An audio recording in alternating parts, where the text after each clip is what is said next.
Thanks, everybody. It's a real pleasure to be with you today.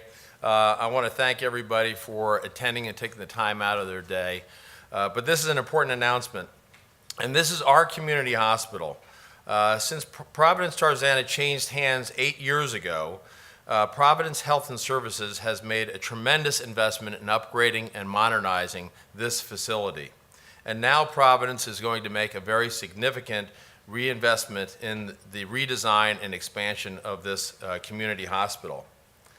As a not-for-profit hospital, Providence Tarzana will also depend on the generosity of our community. Throughout the past 8 years, our donors and contributors have enabled us to have the finest medical equipment available anywhere. By continuing to invest in our hospitals, we will ensure to have the best equipment for diagnostics and treatment that will provide comfort and care for our children, our husbands, our wives, our spouses, our mothers and fathers, our friends, our neighbors, and perfect strangers in our community. Some of you know that I'm blessed to have 3 7-year-old children. I'll let you do the math. They're not 21. They have all spent time here at the hospital in one form or another.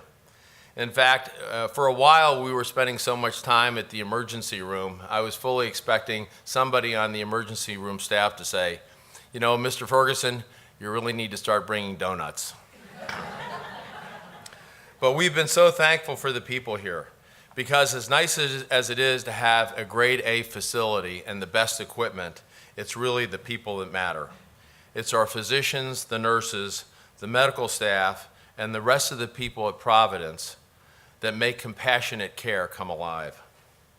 In the last year, we serviced more than 33,000 people in our emergency room, and almost half of those people were admitted to the hospital. We helped 2,402 babies enter the world, and 6,567 patients underwent surgery. I was one of those.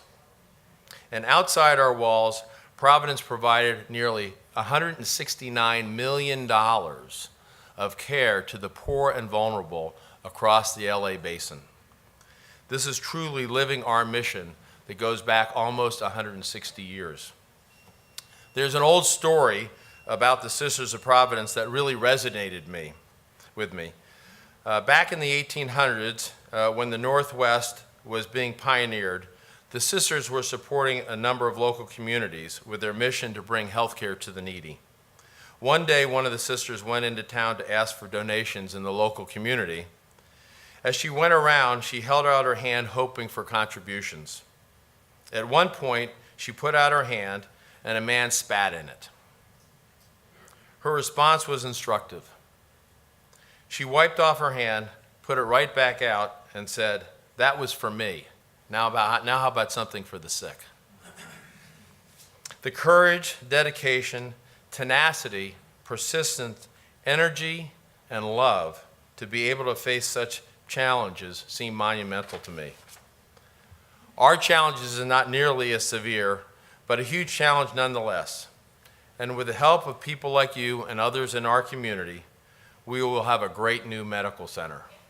So remember our mission: know me, care for me, ease my way. Thank you for coming, and don't be afraid to put out your hand.